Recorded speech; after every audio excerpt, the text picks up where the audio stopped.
Welcome to the deep dive. Today, we're zeroing in on a challenge that feels almost paradoxical, doesn't it? It really does. How do you regulate something as dynamic and, well, fast evolving as AI without crushing the very innovation that makes it so powerful? Hmm. The European Union's answer isn't just a fascinating legal innovation. It feels like a bold gamble on managed chaos, something we don't often see in regulation. It's truly a high-stakes balancing act. We're talking about shaping the foundational future of AI, Right. ensuring it serves the public good while still fostering its incredible potential. Absolutely. And the EU has unveiled this novel approach, AI regulatory sandboxes. So for this deep dive, we're going to unpack what these unique controlled environments are, Yeah, right. how they aim to strike that delicate balance between innovation and oversight, and crucially, how they're actually being designed on the ground. And our mission today is really to explore those practical design and implementation challenges. Our insights, they come directly from a recent 2025 white paper by the Ferrari Institute. Okay, so it's grounded in recent work. Exactly. And that paper itself builds on crucial workshops held by Karen and Fari back in 2024. These workshops, they brought together about 30 participants from across the EU. Wow, quite a group. Yeah, representing diverse perspectives. So this isn't just theory, it's really born from real-world discussions and the identified pain points of those actively involved. So what you're going to gain clarity on today are things like effective testing, the crucial legal frameworks underpinning these initiatives, And they're vital. how to meaningfully engage all the right people, and that seems key, and how to make these sandboxes actually work together across borders. And I'll be here to help connect those dots for you, hopefully offering the bigger picture and highlighting why these specific design choices really matter for the future of AI governance. I'm genuinely fascinated by how this unfolds. Hmm? So let's begin by, well, defining these innovative spaces. Yeah. What exactly are AI regulatory sandboxes and why now? Okay. At its core, an AI regulatory sandbox is a specialized, supervised testing ground.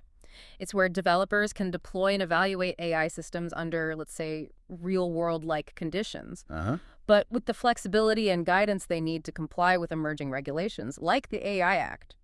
Think of it maybe as a low-stakes proving ground for high-stakes tech. And 2024 has indeed been a pivotal year for AI governance, hasn't it? Yeah. Largely because the EU passed the AI Act, That's right. the first comprehensive, horizontally applicable effort worldwide to regulate AI. Yeah. That's monumental. It is. And what's crucial to understand, I think, is that the AI Act isn't solely about mitigating risks from AI, which is developing incredibly rapidly. Your risk is a big part, but not the only part. Exactly. It also contains explicit provisions aimed at boosting AI innovation within the EU. Article 57 of the Act specifically lays out these regulatory sandboxes as the primary tool to achieve that very delicate balance. Controlling risk and fostering innovation. Precisely. So it's not just a suggestion, it's a direct mandate. Each EU member state must establish at least one national AI regulatory sandbox by August 2026. Yes. That feels incredibly ambitious for every member state. What's the biggest, maybe unforeseen hurdle that came up in those workshops regarding that deadline? That's a sharp question. The biggest hurdle is less about establishing a sandbox and perhaps more about establishing one with, sufficient capabilities and resources to be truly effective. Right, not just a checkbox exercise. Exactly. While regulatory sandboxes aren't brand new, we've seen them in other sectors, like the Norwegian privacy sandbox. Okay. Their application within AI regulations, especially at this EU scale, is largely uncharted territory. Hmm. This novelty, it creates a significant demand for guidance and resources. Making the deadline a real race against time for many, Yes, it does. which naturally must have created a high demand for cooperation among regulators and stakeholders. Yeah. This is exactly where initiatives like those workshops hosted by Karen and 4i in 2024 come in. Bringing together that diverse group, Mm-hmm. all actively engaged in setting up AI-related sandboxes across Europe to share pain points, discuss solutions, and provide, well, actionable recommendations. Indeed, and the discussions revealed quite a lot about the practicalities, particularly concerning the structure and goals of these sandboxes, especially around the crucial role of testing. Okay, speaking of testing, The workshops seem to identify a key distinction in the types of sandboxes emerging. Can you elaborate on that? Certainly. The discussions highlighted two main types, those that primarily provide regulatory guidance, so offering legal clarity, The legal side. and those that focus more on technical testing, actually providing resources, data, infrastructure. And it sounds like there's a bit of a strategic gap there, right? Yeah. While examples of regulatory guidance sandboxes exist, Yes, there are some. there seem to be fewer operating examples that truly focus on providing a robust technical testing environment. Is that fair? That's a central point of discussion, yes. The complexity of AI testing is just immense because AI systems target incredibly diverse sectors. Think health, law, transportation. Huge range. It's not just that one size fits all won't work. It's that applying the same yardstick for, say, an AI diagnosing cancer and one managing traffic lights reveals fundamental differences. Right. Different risks, different data needs. Exactly. Different validation requirements. It demands truly bespoke, adaptive regulatory oversight. So for medical diagnosis, you'd need a secure, maybe anonymized patient data, validation against clinical outcomes. Yeah. Totally different from evaluating a large language model's bias, where you need prompt engineering and diverse cultural data sets. Precisely. This diversity means a use case-driven approach is critical. Each project's needs assessed, the sandbox process tailored accordingly. That's precisely the challenge. And another challenge that surfaced is who should facilitate this technical testing. Yep. The National Competent Authority, the NCA, is responsible for operating the sandbox, but directly facilitating resource-intensive technical testing might really stretch their capabilities and expertise. Right, it might not be their core strength. It might not be. Which brings us to this idea of the sandbox acting more like a connector hub. Mm-hmm. So instead of the NCA doing all the technical heavy lifting, they could link participants to relevant partners, like test and experimentation facilities, TFs. Which are these specialized labs? Yeah, high-tech labs equipped to simulate real-world conditions, stress test AI systems, or maybe data factories, generating those vast, often synthetic data sets needed for training and validation. That model, it offers tangible benefits for innovators, Oh. especially SMEs and startups. How so?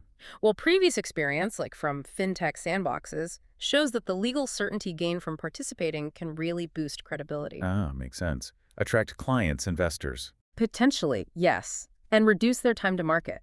It essentially helps them navigate the new legal landscape more efficiently by providing this controlled environment to validate their AI systems and processes. That makes a lot of sense. It's clear that testing, especially technical testing, goes way beyond just legal compliance checking. Right. It can uncover potential risks that a purely legal assessment might just miss, That's a key point. which immediately brings to mind the complexities of the legal and regulatory landscape itself, doesn't it? Because the rules about who governs these sandboxes and how, well, they seem far from settled. They are indeed. The AI Act, it grants member states considerable freedom in how they establish their sandboxes and designate their national competent authorities, their NCAs. So it could be an existing body. It could be an existing market surveillance or a notifying authority or even a brand new body created specifically for this purpose. So lots of room for diverse approaches, which is, I suppose, both a strength and a potential challenge for consistency across the EU. Precisely. And while the AI Act mandates these national sandboxes be horizontal, so not sector-specific, Right. there's a strong argument, isn't there, for developing sector-specific sandboxes, say, for healthcare or manufacturing, Yeah. maybe under existing regulators. Yes, but that would require really careful coordination between those sector-specific authorities and the national horizontal sandboxes. To avoid duplication or mixed signals. Exactly. Avoid conflicting guidance. It's also vital for these sandboxes to integrate with the broader EU AI infrastructure, things like the TEECs we mentioned, AI factories, living labs, European digital innovation hubs. To ensure coherence and scalability across the continent. Yes, it needs to fit together. It's fascinating how different member states are tackling this already. Yeah. Denmark, for instance, designated its Data Protection Authority, the GPA. Makes sense because of data processing, Logically, yes. but might raise eyebrows for its innovation friendliness, perhaps. Yeah. What are the trade-offs there, and how does that compare to Italy choosing a cybersecurity authority or Spain just creating an entirely new body? Well, each approach has distinct trade-offs. Denmark's choice, it leverages existing expertise in data governance, definitely, but DPAs are often seen as compliance-focused. Potentially slower. Potentially slower to adapt to rapid innovation, yes. Mhm. Italy's cybersecurity authority might offer strong expertise in AI risk and perhaps align more with innovation goals through a security lens, but could face funding limitations or maybe a narrower scope. And Spain? Spain's creation of a brand new authority by royal decree that allows for rapid setup and tailored expertise, which is great, but it's a costly approach, probably not easily replicated everywhere, and its effectiveness depends entirely on its resources and political independence. Okay. Regardless of the authority chosen, it seems critical to clarify what specific powers these NCAs will actually hold. Absolutely. This includes things like access to AI system components, data, source code, models, and administrative exemptions, right? Protecting participants from certain penalties during testing. Yes, but crucially, still holding them accountable under civil and criminal law for any real-world harms that might occur. The sandbox isn't a free pass. Got it. Another complex area seems to be this data protection dilemma. The AI Act requires DPAs to be associated and involved with data aspects, but the exact scope of that involvement seems unclear. It is rather unclear. There's also the question of who is ultimately responsible for the controlled testing environment itself. Is it the sandbox provider or the developer? And will confidential exit reports be shared with DPAs? That seems like a key point for innovators. It is. And the processing of personal data under Article 59 is particularly strict, isn't it? Yeah, my understanding is it's only allowed in very limited cases serving a substantial public interest like health or safety. Correct. And requires a functionally separate controlled environment. The key seems to be prioritizing anonymous or synthetic data first. Meaning these cases using real personal data are expected to be genuinely rare, and they must come with very clear risk mitigation measures in place. That's spot on. So, while the AI Act provides a strong foundation, member states still need to pass specific national legislation to fully operationalize these sandboxes. Yes, they need to make it concrete. Making sure it aligns with existing frameworks like GDPR, the EU's big data protection regulation, to avoid fragmentation and legal uncertainty.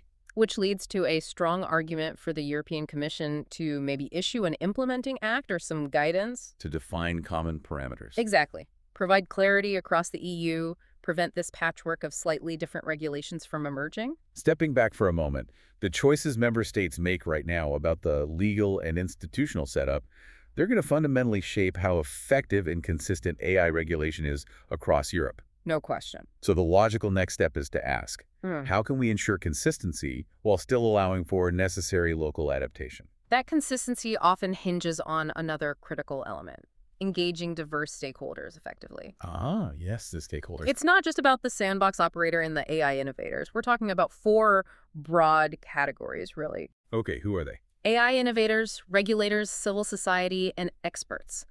Each brings unique perspectives, strengths, and often pretty critical concerns that need to be addressed. And to really understand that engagement, we need to consider for each group.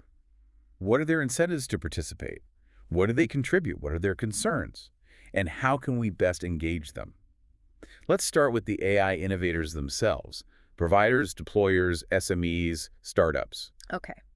For innovators, the sandbox offers, well, potentially a lifeline. Legal clarity on the new AI Act. Which they desperately need. Increased credibility, which, as we said, can attract clients and investors, and potentially a faster path to market. And what do they bring to the table? They bring invaluable technical expertise, cutting-edge innovation. They provide direct evidence-based regulatory learning for the regulators themselves. So the regulators learn from the innovators. Which ultimately fosters faster development of better, more practical regulation. But their biggest hurdle, you mentioned trust earlier. Is it this profound fear of IP leaks, confidentiality breaches, sharing their secret sauce with what they might see as a hidden audit? That's a major concern, yes. And could there be a downside, a risk that companies might sandbox shop? Look for the most lenient regime across the EU. That's a very real concern, and it's a key reason why some level of harmonization is so vital. The key to engaging innovators is trust building. How do you do that? Starting early. Transparent workshops, Q&As, open office hours to clearly explain the process, the legal exemptions, how intellectual property will be protected. Transparency, including continuous reporting beyond just the mandatory exit reports, is also crucial. Okay, next let's look at the regulators themselves, the operators of the sandbox. What drives them to participate? What's their incentive? Their core incentives are improving compliance with existing regulations and gaining a deeper practical understanding of how technology and the market are evolving. So learning for them, too. Definitely. Yeah. They contribute by operating the sandbox, facilitating that regulatory guidance and technical testing, and communicating the regulatory learning, including best practices, back to the AI office. The new EU AI body. Yes, via those essential exit reports. And what are their primary concerns? What keeps them up at night? Their main limitations are often inadequate resources, financial, technical, human As resources, usual suspects. which could lead to outsourcing, maybe diverging quality across member states, and potentially fueling that forum shopping you mentioned if some sandboxes are seen as less rigorous than others. Hmm. There's also the risk of market distortion through excessive guidance or perhaps favoritism if it's not handled very carefully. So how do you engage them effectively? It requires allocating adequate resources that's fundamental, ensuring they have access to relevant external expertise when needed, and maintaining market neutrality through transparent and unbiased selection criteria for participants. Okay. Now, civil society, Yeah.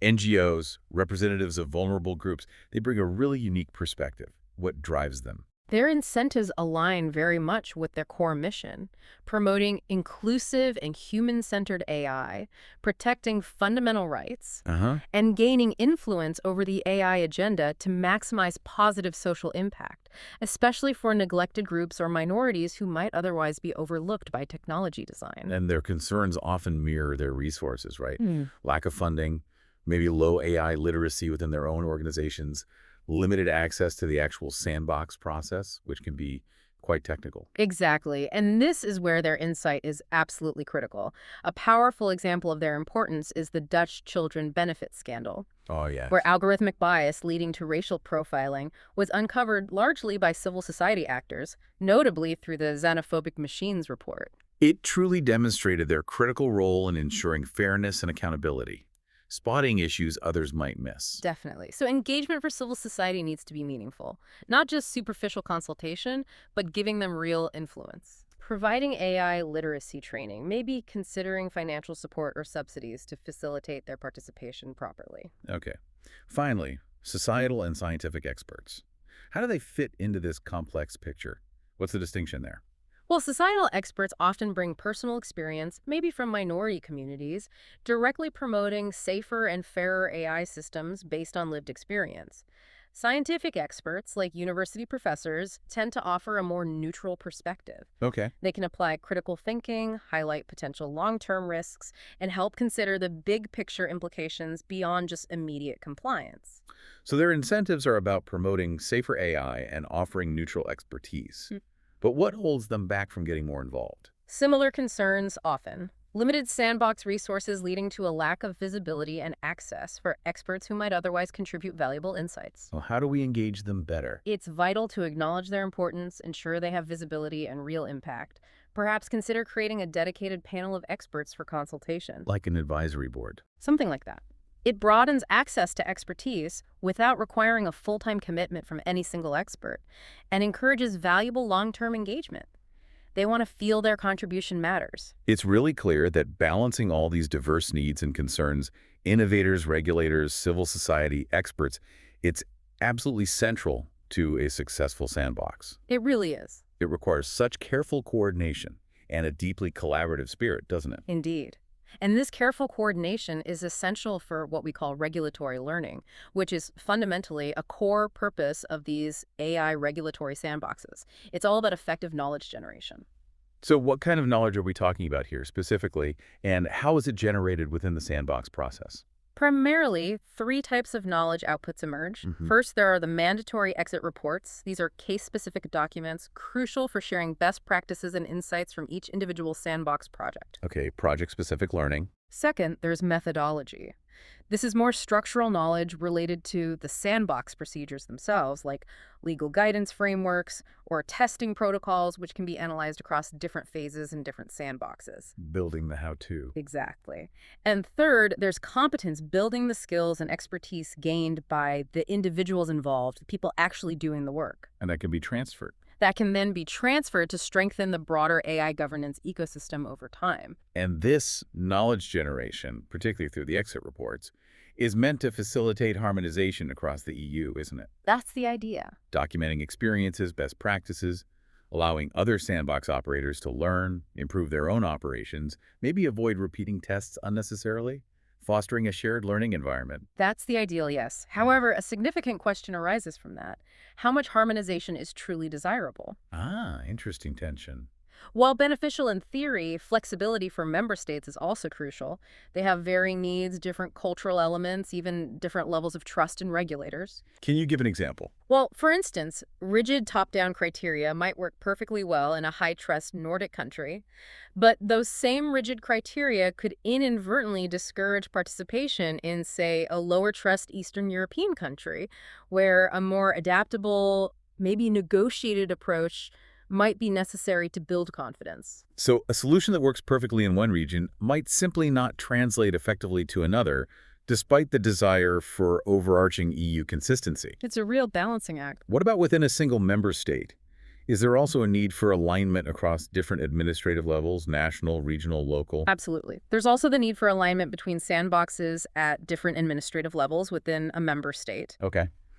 A possible model that's been discussed could involve a national sandbox focusing primarily on the regulatory aspects, the legal guidance, The big picture rules. while regional or local sandboxes might emphasize the technical testing, the hands-on stuff. This allows companies to engage with the sandbox level that best fits their specific needs at that time. That immediately brings to mind. How do we foster robust knowledge sharing while respecting that need for local adaptability? Zooming out, what does this tell us about the larger trend in AI governance? It really sounds like building a learning network is key rather than a rigid top-down structure. And ultimately, AI regulatory sandboxes, they represent a promising tool. A complex one, yes, but promising. To support both innovation and accountability in the AI ecosystem. Exactly. They have the potential to address a really wide range of stakeholder needs, from innovators seeking clarity and market speed, to regulators building robust oversight frameworks, to civil society advocating for fairness and inclusion. The key, it seems, to unlocking this potential lies in really thoughtful design and careful implementation. Sandboxes have to strike that delicate balance between flexibility and structure, harmonization and contextual sensitivity. A one-size-fits-all model just seems unlikely to work here. Probably not. Instead, a use case-driven, perhaps modular approach supported by strong collaboration seems essential. And it's important to remember, these sandboxes aren't isolated initiatives, are they? Not at all. They are part of a much broader AI governance ecosystem that needs continuous refinement. And the challenges we've discussed, resource allocation, stakeholder trust, regulatory consistency, meaningful participation, they won't just solve themselves overnight. Definitely not. Addressing them will require ongoing commitment, transparent processes, and deliberate knowledge sharing at both national and EU levels. It's a continuous effort. So wrapping this up, what does this all mean for you listening?